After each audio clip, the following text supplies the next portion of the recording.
I'm Nicholas Borodenko from PRA, and I'm going to be talking about the results of the 2018 CUSC survey. All right, so let's get into this now, since we are a scooch delayed. So these are results from the 2018 CUSC survey. So the CUSC survey has been going on for many years. This is the 24th iteration of CUSC surveying. In 2014, the CUSC surveys were redesigned into 3 suites of surveys. The first year survey, which is a survey of all first-year university students. The middle year survey, which is any student in their middle year, so anywhere between their first year and their graduating year. And then, of course, the graduating student survey, which is the survey we're going to be talking about today. So this is the second time that the new version of the graduating student survey has been conducted in 2018. So the survey included over 60,000 students from 32 universities from across Canada. Overall, almost 15,000 graduating students were surveyed with a response rate of give or take around 30%, just a scooch under. As people can see, the response rate ranged by a fairly wide margin from 13% to 65%. One thing I will note is this is the first year in many years we haven't had an institution under a 10% response rate. I think we've had a lot of learning in terms of trying to get those very low response rates up. Still doesn't yield response rates, back when we were doing things on paper. The early years of online surveying were around 35 to 40%, but this is a year where we haven't sort of had institutions with a very, very low response rate in the sort of 5 to 8% range. All results we're going to show you here today have been weighted back to student populations from each of the participating universities. So no matter how large or small the sample was, it was weighted back to the actual population of graduating students for those universities. And any differences here that we talk about between groups meet the significance levels identified here in the presentation. So let's start off by looking at a profile of graduates. As we've seen in most years, about 2/3 of graduating students are female, which actually doesn't differ that much from the populations of students that we receive from universities. I think universities, from the samples we get, are about 60-ish%, 61% female, and so we just slightly overrepresent females in terms of those surveyed, but not much, not to a very large extent. The average age of graduating students is 23 years of age, which is not surprising given that most students are in 3- and 4-year programs. Given their age, not surprising, only 4% have children. 40% of students do self-identify as members of visible minority groups, and it's much higher at Group 2 and Group 3 institutions. And so for those who are unfamiliar with the groupings, Group 1 institutions are those institutions that would be considered small undergraduate institutions, those without law schools or master's programs. Group 3 would be your larger institutions, often those with graduate programs but without law or medicine. And then your Group 3 would be your larger institutions that typically have a law and medical program as part of them. About 3% of students self-identify as Aboriginal or Indigenous, and then 87% of students are Canadian citizens. Amongst the visible minority groups, the largest groups tend to fall into 3 categories. Students of a Chinese background, which is 12%, South Asian at 8%, and Black at 6%. As we would expect with a lot of these, there's differences amongst age groups. The older that a student is, the more likely, of course, they are to report having children, the more likely they are to be married. Also, the older they are, the less likely they are to be a Canadian citizen and more likely to be a permanent resident. In terms of disabilities, 22% of students self-identify as having a disability, and about 36% of those require accommodations. And so when we're actually talking about, the full proportion of students, we're talking about somewhere around 5 to 6% of students overall say they require accommodations for their learning. The most common disabilities identified are those with either a mental health disorder, and then you can see the next biggest group are those with ADD. So mental health tends to be the most common disability. When we talk about those who require accommodation, the biggest group that require accommodation are those with learning. And at the bottom end, those with speech or vision are the ones who say they require, at least likely to say they require accommodation for their disability. We look at people's living arrangements. So for the most part, students are living in rented housing, either on or off campus, just over half of students overall. Slightly fewer at Group 1 universities, are renting, they're more likely to be living with family, parents, or guardians at 42% compared to 35 and 38 at the other types of groups.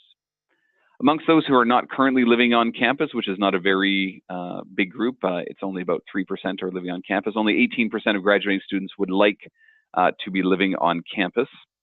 We do find, though, that those who identify as a visible minority are more likely to say they would like to be living on campus if given the chance. 26% of visible minority students would like to be living on campus compared to 12% of those who do not self-identify. Of course, there's a big difference here by age. Those who are older are more likely to be living in their own home and not be living with families such as parents or guardians. We talk about how students are getting to and from institution. Most commonly, people are using public transportation to get to and from. Of course, this changes a lot by group. A lot of where the smaller institutions are located often tend to be also in smaller communities. This may not have a well-developed public transportation system. And not surprisingly, as we see as students get older, they're more likely to report that they drive to and from university. We talk about parents' education, and we talk about sort of those whom we might identify as first-generation students. About 14% self-identify as being a member of a first generation, so that is neither parent had any post-secondary education. That changes by students' age. Younger students, so those who are graduating at 21 and younger, just 10% of those identify as first generation, compared to 31% of those who are 30 and older. And visible minority students are more likely than non-minority students to identify as first generation, 18% compared to 11%. One thing also to take note of is over time, we've seen the proportion to identify as first generation students go down. And so if you go back about 5 to 8 years, this was closer to 20%. We're now down to about 14%. And as you can imagine, I think in the first year student survey, this was around 13, 11%. So this will probably continue to drop. And I think it's a comment I had made on social media saying that we might have to sort of rethink of this definition of what is a first generation student. Perhaps it's just one student with post-secondary, or one parent with post-secondary, one parent who didn't complete or didn't go to university, and so that group is probably going to get smaller and smaller as it goes, as we age and get older. We talk about students' academic profile. 84% are attending full-time. 17% have transferred from another institution, and 21% have said they've interrupted their study for at least a term or more. When we talk about interrupting, the most common reasons for interrupting are for employment at 7%, illness at 5%, or financial reasons at 4%. We also see students reported grades. About 35% report getting an A- or higher, and about half are in that sort of B- to B+ area. There are fair number of differences here by age. As students get older, they're more likely to be attending school part-time. So just 6% of students 21 and younger are going to school part-time, compared to 38% of those 30 and older. We also see as students get older, they're more likely to say that they have transferred from another institution or that they've interrupted their studies. So age does play a factor in a lot of these aspects of their academics. We talk about work experience. So if students have any work experience as part of their program, 56% of students say they have any experience. The reason we have sort of a list of these various types here is institutions sort of call their work experience and learning programs by various names, and so we want to make sure that we're capturing all those. And so really the nuances of these percentages are really more around along the lines of what institutions are calling them within their own campus. What we do see is a difference here by students' reported grades, and so those who report a higher grade are more likely to say that they're participating in these programs. So students with an A- or higher, 64% of them say they're in a work experience program, compared to 54% in that sort of B range, and then 39% in that C+ or lower range. We talk about delays in completion of their program. 37% of students have reported they've had any type of delay in completion of their program.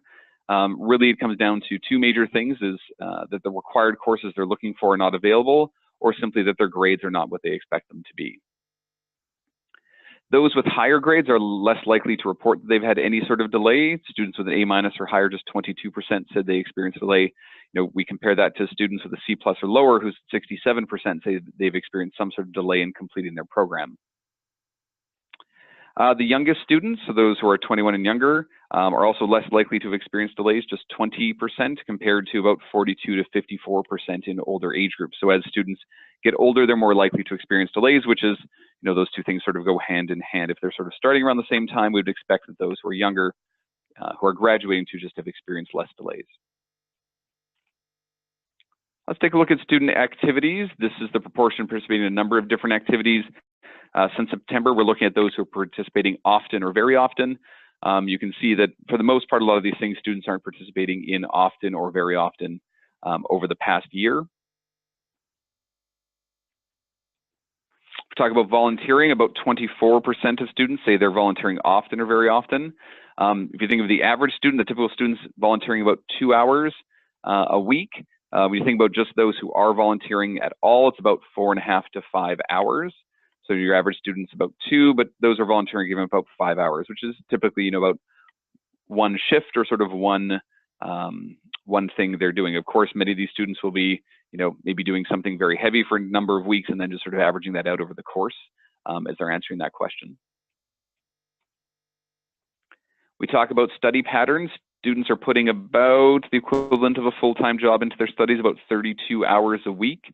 Of about an almost 1-to-1 ratio of in-class hours to out-of-class hours, which of course, as myself as an instructor, is not something that we ever encourage students to do, is that 1-to-1 ratio, but it's what gets you by.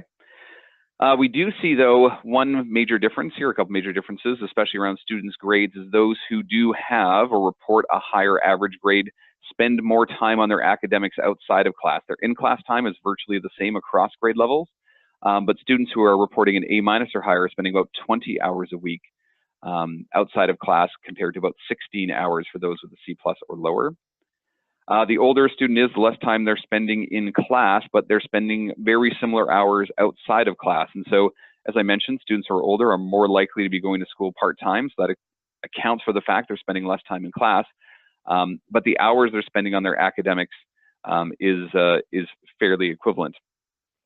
For example, students who are 21 and younger say they spend about 15 hours a week outside of class compared to about 11 hours for those who are 30 and older, so very similar number. We talk about current employment. Here's students' current employment. We have 60% of students, or graduating students, who said they are currently employed during the semester, spending an average of about 18 hours a week on their workload. We still also see the impact it has on their academic performance. So we see about 40% of students are saying, yes, my work does have some sort of negative impact on my academic performance. And there are about 20% who say it has a positive impact. More likely that positive impact are probably those who are working either in a field related to their studies or perhaps even working on campus. Female students or women are more likely to say that they're employed, 66% compared to 51% who are male. And students with lower grades report working more hours. Those with an A- or higher average work about 16 hours per week, and those with a C+ or higher or lower, work 21 hours a week. It's almost a 5-hour a week difference. The proportion working is virtually the same across those grade groups, but for those who are actually working, they're working more hours the lower their grades. Not surprising given the fact that they're working more hours, we also see that those with lower grades say their work is more likely to have a negative impact. 54% of students with a C+ or lower say it has a negative impact on their performance compared to 34% of those with an A- or higher. Also not surprising too, there's a big difference here by age. Older students tend to work more hours per week. Those 30 and older work almost 26 hours a week on average, and that drops down across age groups as they get lower. For example, those 21 and younger work just 15 hours a week on average. So we talk about faculty. Faculty have generally speaking, over time, always receive fairly positive marks, if you will, from students at the high end. Students tend to agree or strongly agree that faculty are knowledgeable in their field. They treat students the same regardless of their gender or race. and they're accessible outside of class. At the lower end, we ask if the students are less likely to say that professors are intellectually stimulating, provide useful or prompt feedback, and take a personal interest in their academic progress. So one of the new questions that was asked this year was how important these aspects are. So it's one thing to know how well faculty or professors are doing, but also to know what is important to students. So you see here that some of the things that ranked highly, let's flip back here, in terms of being things that they did well, did not necessarily rank high in terms of being the most important aspects. So for students, the most important aspects are that they're communicating their teaching, that they're knowledgeable, they're stimulating in their teaching, and they're organized. So some of those things that professors are not doing very well at are not necessarily things that are important to them, other than the fact, and I'll flip back here, intellectually stimulating is the one that probably would be of the most concern, given the fact that it's an area that they're performing at the lower end of, but sort of ranks in sort of the top 3 areas that are most important to students. So realistically, at the end of the day, when we're communicating or talking to faculty, the most important aspects, of course, seem to be in-class aspects, and less in sort of the relationships that students form. They care most about the teaching that happens in class and sort of how the professor interacts with students when we look at what's most important here. When we asked their ability to evaluate teaching in all of their courses, about 71% of students overall say they were able to evaluate all of their courses, and about 22% say it's most, and just 6% say it was some. You do see a slight difference here across groups. The larger the institution, the more likely students are to say they were able to evaluate their professors in all of their courses. Then we look at the satisfaction students have with the quality of teaching. We don't see substantially high ratings. We do see a very high proportion who agree or strongly agree. We're looking at almost 90%, although just 17% strongly agree that they're satisfied with the quality of teaching. We look at perceptions of staff. There's a couple of staff we ask about. We ask about support staff and teaching assistants, and about 81% or 71% agree or strongly agree that university staff are helpful or that teaching assistants are helpful. So we move on now to growth and development. And so you sort of group these growth and development to various areas. We sort of look at these as sort of the communication skills that students pick up. So that's writing clearly, speaking to small groups, speaking to a class, or second or third language skills. And the percent who say that the university contributed much or very much, realistically, fairly high in some of these areas, except for second or third language skills, which in many areas is not an area students are interested in. The one interesting piece here, when these questions are asked both in the first year and in the middle year student survey, and these percentages tend to be higher for graduates. So as they do get closer to graduation, they do see the university contributing more in these areas as they near graduation than when they were in first year or in middle years. When we look at analytical or learning skills at the high end, the ability to use and think logically are the ones that they think the university contributes most to. And at the bottom end, it's mathematical skills. We don't see a ton of differences here in the survey between males and females, and this is one of the only ones we find other than the percentage that were employed. We see that 44% of males feel the university contributed to their math skills than females, and all that has to do with the often the programs that those students are registered in or graduating from. We talk about working skills. We see here at the high end, working independently. They see the university contributing most of that, and at the bottom end, it is entrepreneurial skills. Of interest, when we look at comparison to first-year students or middle-year students, one area that doesn't really increase here is knowledge of career options. So even as students progress and get closer to graduation, the contribution they believe that the university makes to that skill set of knowledge of career options doesn't increase as they get closer to graduation over time, which perhaps is for students somewhat of a concern given the fact that as they graduate, they may be moving out into the workforce. We talk about contribution to various life skills. These vary across aspects from as high as 63% to being able to interact with people of different backgrounds down to 16% for spirituality. Then we asked students amongst all these aspects, what's the most important things for universities to contribute to? At the top end, we see thinking logically and analytically and skills and knowledge for employment. As we see, we'll see in a few minutes at the end of the presentation with some experimentation we did with this question. We will see how there are some order effects going on with some of the answers here. One thing to note too is that males are more likely to say that thinking logically and analytically is most important for them, 47% compared to 31%. Females, that difference, females tend to rate a lot of other things slightly higher. There was no one thing for females they were rating higher. They tended to rate a lot of these sort of 3 or 4% higher than males on a lot of them, but that was the one where males were much more likely to select that than females. Talk about people's students' experiences. So we talk about, did the university exceed or meet or fall short of their expectations? So 22% say it exceeded their expectations, then compared to 59% who said it met and 19% who say it fell short. A big correlation here with grades. Students who got higher grades said they're more likely to have exceeded their expectations, 29% compared to 20% for those with a B average, or then with a C+ or lower, just 12%. So a lot of their expectations are likely linked into not only their expectations for university, but perhaps their expectations for themselves and their performance at university. So satisfaction with experiences on campus. Students tend to be very satisfied with a number of different aspects. Personal safety and environmental. Down at the bottom, in terms of availability of information about career options, is the thing that students are least satisfied. Just 59% say they are satisfied in that area. Several other areas we asked students about and their satisfaction with the university. So concern, quality of education, decision to attend, whether or not they receive good value, and whether or not they belong at this university.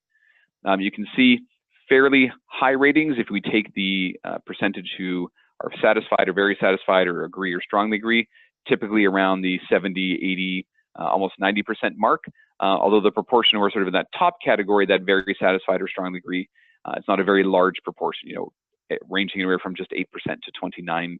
So no majorities in that very highest category. So again, students seem to just be satisfied, but not strongly overly satisfied, which, as we'll see, I think in a bit, links to aspects around whether or not they'd recommend the university and their net promoter score.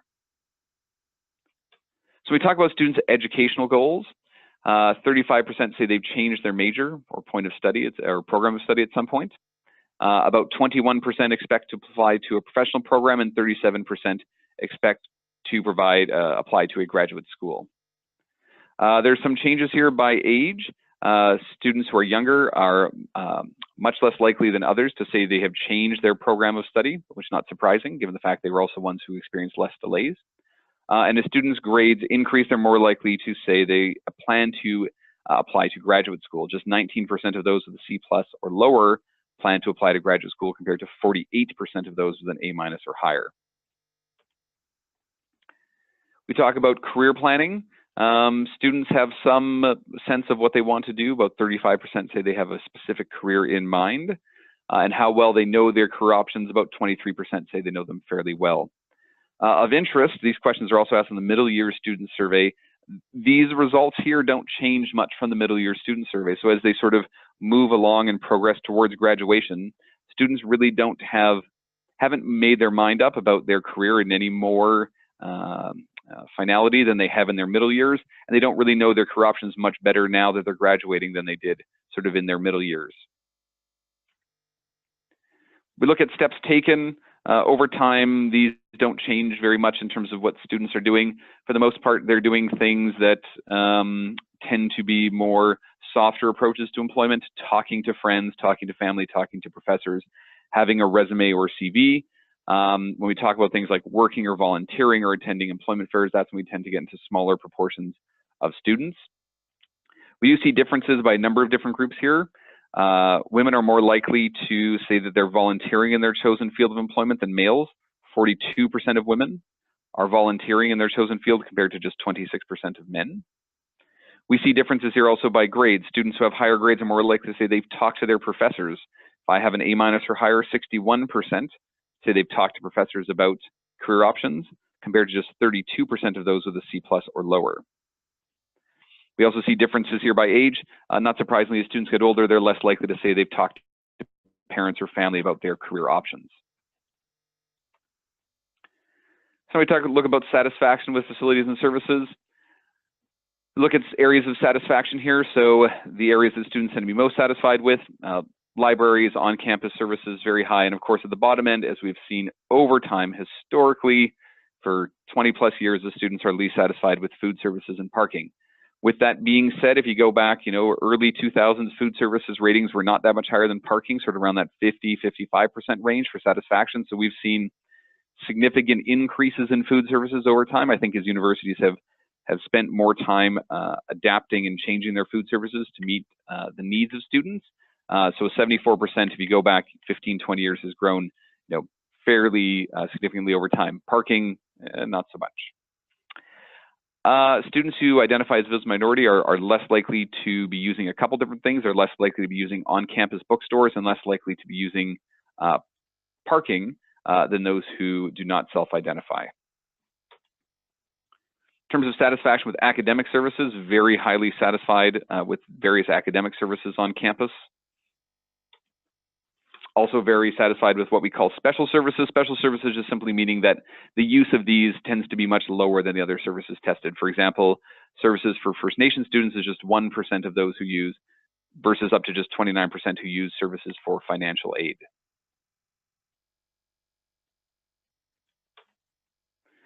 So now looking at how students finance their post-secondary education. So always everyone's favorite section, we start to talk about student debt.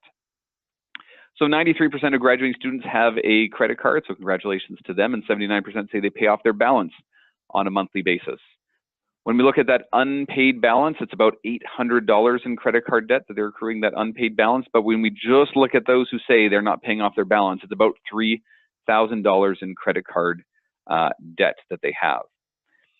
Credit card debt rises across the age of students. Those who are in the youngest group, those 20 and younger, have about $1,300 in average debt, going up to $6,300 for those 30 and older. And those are those who have that unpaid balance, or say they don't pay off their balance from month to month. We start to look at the sources of debt. About 50% of students say that they have any debt right now as part of their education. More often than not, that's coming from government student loans. 43% say they have government student loans. We look at the average debt, and so there's two numbers we report here, which always tends to cause some confusion in terms of what is sort of the right number. That sort of $14,000 there, that $13,925, that's just the average debt across all students. So if I just say, what's the typical student, I pick them out of a pile, they're going to have about $14,000 worth of debt. When we think of those who are just reporting debt, so those students who actually say they take on debt, that average debt virtually doubles, because it's about 50% who say they have debt, so it virtually doubles to about $28,000. And so when we think of those just with debt, that amount is $28,000. The biggest sources of debt is government student loans. Those account for about $24,000 in student debt. Financial institutions about $15,000 and about $11,000 from family. And so, not surprising that the proportion using them sort of accounts for the fact those are higher levels of debt. We ask about their sources of financing. So who are they using to help pay for their current year of financing? A couple things we see here is that parents or families still tend to rank at the top. So in some cases, there's not always debt that they're taking on. Parents or family may simply just be financing without requiring students to repay. What we do see of interest, a couple of things. So we do see the percent using RESPs over time has increased. You go back about 10 to 12 years, this was only about 3 to 5%, and this year we're at 17%, and that number will probably continue to grow as the program becomes sort of more and more ingrained in our in parents' thoughts about how they're going to finance, especially if they finance their education through RESPs, they may be more likely to use those to help their own children pay for university.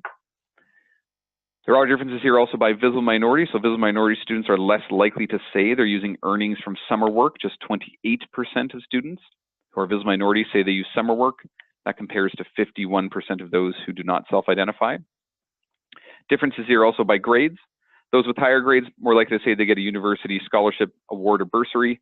57% of those with an A- or higher say they get a scholarship, compared to about 28% with students in the B range, and then 20% in that C+ or lower. Of course, there's also differences here by age. Older students less likely to say they're going to rely on family or parents. They're less likely to rely on summer work and less likely to rely on RESPs to finance their education. When we look at what students report to finance their current year, so what does 1 year of financing require, regardless of whether or not they're taking on debts to do it? Overall, the average financing is about $17,000 students say they require to finance their current year. Now, as we've known from doing qualitative research with students, what students consider to be financing, students will throw a whole lot of things in there. So this isn't just tuition and books and transportation. The students will throw a whole lot of things into this mix in terms of financing. You know, they may consider, for older students, they may consider mortgages, they may consider various debt, loss of income if they're now working part-time. So a lot of things that students think about when they're talking about financing. In terms of where they get money from, it doesn't always go hand in hand in terms of the proportion using. For example, you know, work experience gives the most amount of money. Students get about $10,000 from their work experience for those using, but very few students were actually using work experience to finance. It was only about 11%. So those who are using it use it for a fair amount, but it's not many students who are actually relying on it. Same thing with bursaries. Over a third of students were getting them, but they're only getting about $24,000 on average to finance their current year. So more evidence that students sort of think of a bunch of different things when they talk about financing. It does increase by age. Those who are 21 and younger say they need about $16,000 to finance their education compared to $21,000 for those 30 and older. And of course, this is also puzzling given the fact that those who are older are more likely to be going part-time. And so the fact that they're going part-time, they should, in theory, require less to finance their education. So I think this is just further evidence. And when students talk about financing, they're putting a number of different things here. Maybe they're putting childcare into the fact that they require that to finance their education. They're putting a number of different things in here that aren't just, you know, your standard, what I think many would think of as sort of like books and tuition. So we look at their post-graduation plans. 69% plan to take some sort of further education over the next 5 years, mainly going to graduate school. And of course, another thing here we see is that students with higher grades are more likely to say that they plan to take further education. 78% of those with an A- or higher plan to take further education compared to just 52% of those with a C+ or lower. So grades do play a role in the plan to take further education. Do they plan to take further education at this institution? In many cases, these are small numbers. 15% plan to take graduate school at this institution, 6% professional, or 5% further undergraduate studies. When we look at the impact debt has on students, it varies. We have many, 37% who say they have no debt, so it does not affect. There are those who just say it doesn't affect their decision at 22%. We see at 24%, there are 24% who say it discourages them, so the debt levels they have discourage. And then there's also 9% who said it prevents them from taking any further education. There are younger students, there are differences here by age. Younger students are more likely to say that they have no debt and thus therefore less likely to impact their decision. Now, if we look at their students' employment plans, in terms of do students have employment arranged for post-graduation, about a third of students say they have employment arranged for post-graduation. When we look at those just to have employment arranged, a lot of varying things here. About 70% are going to be employed full-time. 36% say it actually requires their specific degree. About 60% are in a permanent job and 30% are in a new job. So in the most cases, students are graduating and taking a job that they've already had, be it returning to something, be it taking on maybe a different job they've had as part of their work during the year or as part of a work experience. So only 30% say it's new, and most are working in Canada at 96%. We report the median earnings here, which is about $4,000, which is give or take about $50,000 a year in terms of their median income. The average tends to be, I will say, mostly unrealistic. If you take the average reported employment, I think it's around $9,000 to $10,000 a month, which is around the $100,000 a year plus.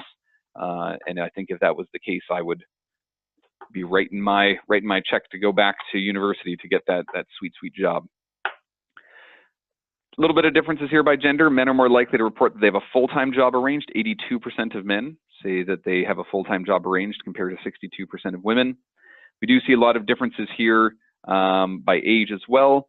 The older a student is, the more likely they are to report that their job is a continuation from a previous job, so it's less likely to be new, and the more likely they are to say that their job is permanent. So older students more likely to be in a permanent job and more likely to be in a job that they've had before. When we ask students about the main way they found their job, there really is no sort of single path to finding their job. Work experience tends to rank very highly up there at 19%, although if you remember, 56% say they were in work experience, so it's about 19% say they found their job that way. Direct contact, friends, family, job websites, some surprise job websites sort of rank so low. Although we have to remember too, the survey does run from January until early April, and so those students who are doing it in January and February may not be looking at job websites just yet to find their job. We may see changes depending on type of time of year that is being asked.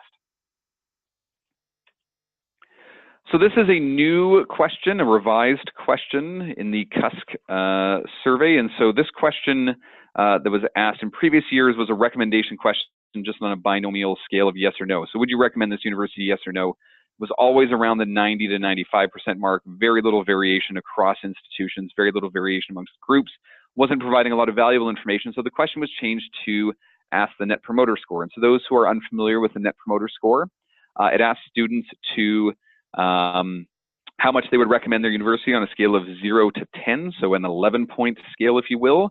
And what it does is it groups people into three categories, what are called promoters, those who are called passive, and those who are called detractors. Promoters are those who give a rating of 9 or 10. Passives are 7 and 8, and detractors are 0 to 6. And these scales are then used to create the Net Promoter Score. And so what we see here is we have 29% of students who say that they would promote their university, that rating of 9 or 10. And then we've got 28% who are detractors, so rating of 6 or lower. And so the way you calculate your Net Promoter Score is you take the percentage of those who are promoters, subtract the percentage of those who are detractors, and that gives you your NPS, or Net Promoter Score. And so when we look at it, what we see is the Net Promoter Score overall is a +1. But it does differ by group size. So your Net Promoter Score for Group 1 institutions is +15, whereas for Group 2 and 3, it's a -2. So a couple of comparisons. And so when we think of the world, we think of sort of the retail world and whatnot, Net Promoter Scores tend to top out at around the 70-ish, +70-ish mark. And those are, you're talking about your very, very popular brands, your Costco's, Apple a few years ago sort of fall into those categories. For universities, being around a +1 is not a great Net Promoter Score. But what you're really seeing here is when in the literature, when you talk about Net Promoter Scores, it's really these to increase the score. It's really about moving these passives into the promoter category. And so you're never so much probably going to change these detractors and turn them into sort of these neutrals. It doesn't provide a lot of value. And so what you're trying to do is to get these neutrals into this high category. And when you think back across all the questions that we've seen, it sort of fits what we think about a lot of students. They're having generally good experiences, but not great experiences. We're seeing, majorities in those very satisfied categories. And so when we think about promoters, we think about those who are going to be going out and talking about the university in an active way. You're really going to be talking about those people who are going to be, out there beating the drum for the university, talking it up, talking about the program. And in most cases, it's probably not surprising that the largest group are those who are simply, in a category where, they're passive. They're not going to be going out sort of promoting the institution. If they're asked about it, they may talk about it in a positive way, but they're not going out to actively promote, which is what this question is meant to capture. So that sort of fits with a lot of the things we've seen over time with sort of Group 1s, the smaller institutions being those students who have slightly more positive experiences and maybe going out to actively promoting and talking positively about their experiences with others.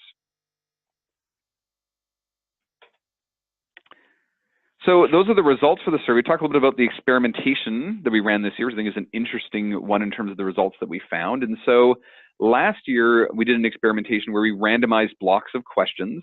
So previously, the survey online was a replication of what had been done on paper, where any lists were static.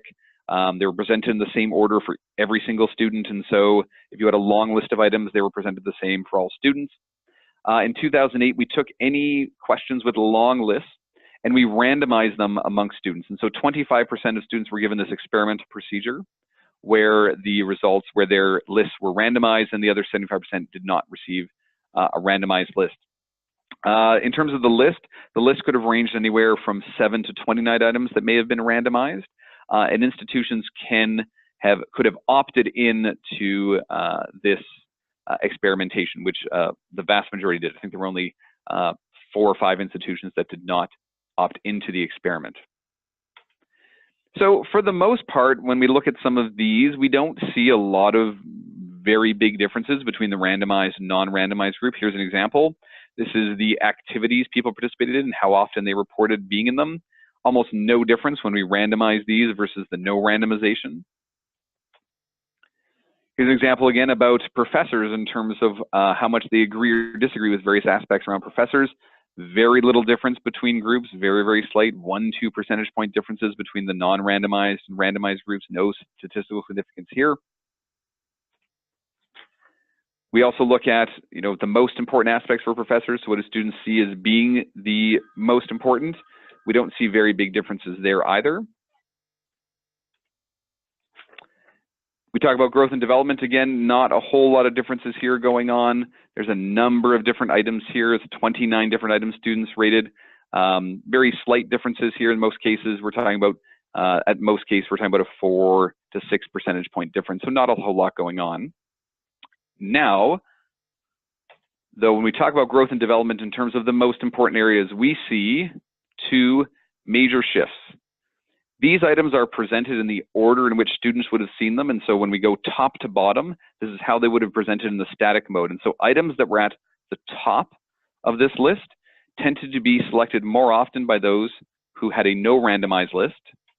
And you can see in the bottom half, you can see that the randomized list students pick these items at the bottom with much more greater frequency, simply because they would have been seeing them in a random order. So when we get a list of 29, so we didn't see a whole lot of, I'll flip back here.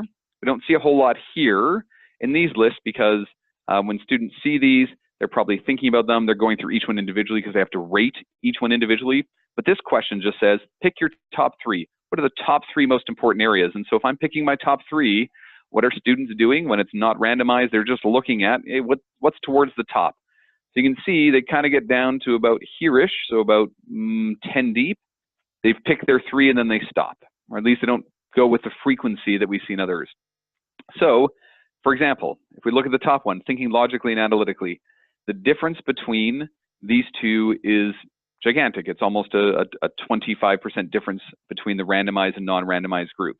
And then when we get down towards the bottom, we see much higher proportions of students picking aspects around skills for employment, knowledge of career options, self-confidence, and time management, which is much more in tune with aspects we've seen from qualitative research around students, that these employment aspects, the sort of personal gains, are things that they think are more important. And so this sort of tells us that with these very long lists, that randomization is important to get a much better sense of students' sort of true feelings. Now, of course, it's not going to stop the fact that even when it's randomized, that they're probably not going much beyond, most students are not going much beyond the top 10 to 12, but at least then we're not sort of overweighting students to these top 10 to 12.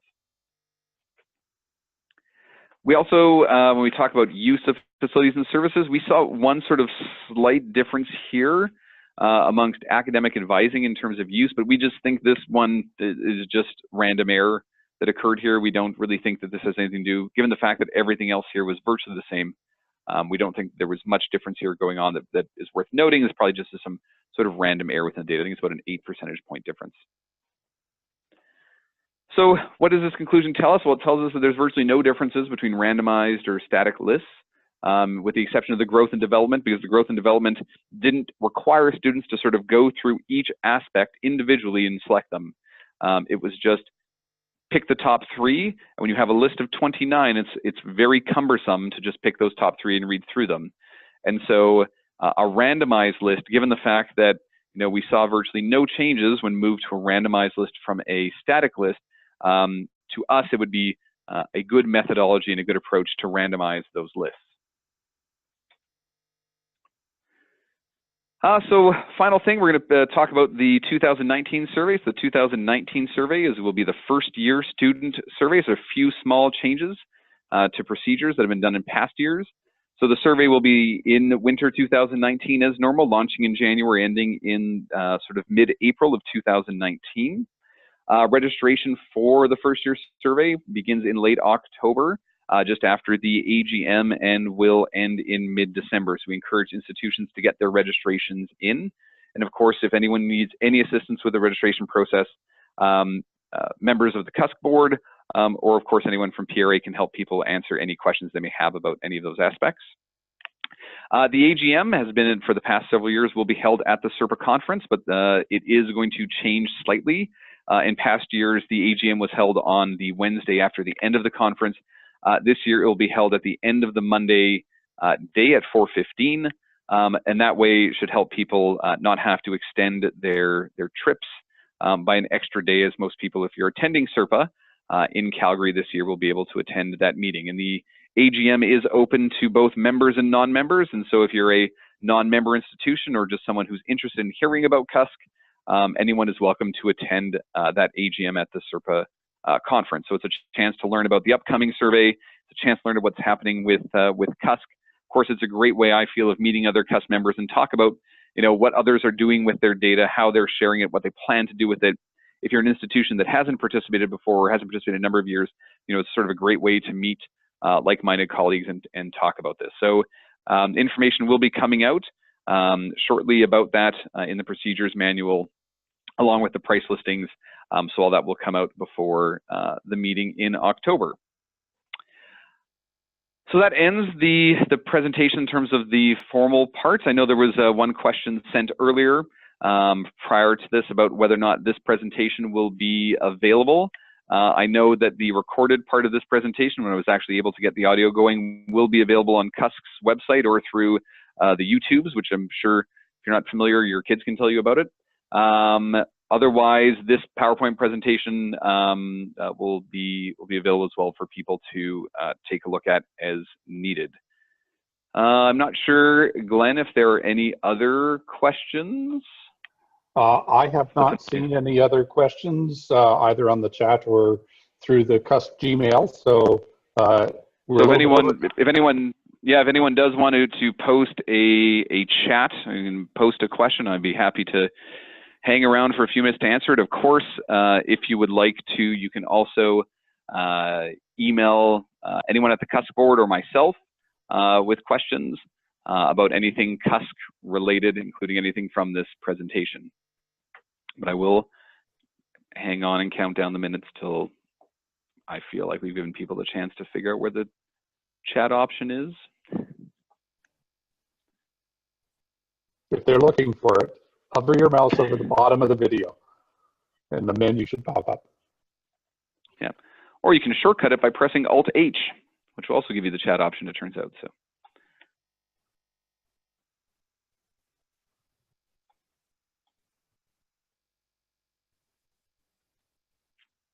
Well, I guess if there are no further questions, I thank everyone for their patience, for hanging on while I figured out how to use technology.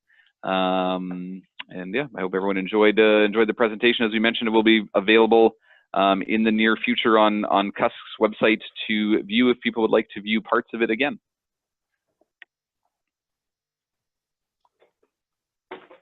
All right.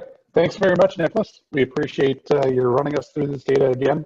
And if people do have questions, please feel free, hit the website. All of our contact emails are there. So just fire those emails away. Thanks very much. Okay. Bye, everyone.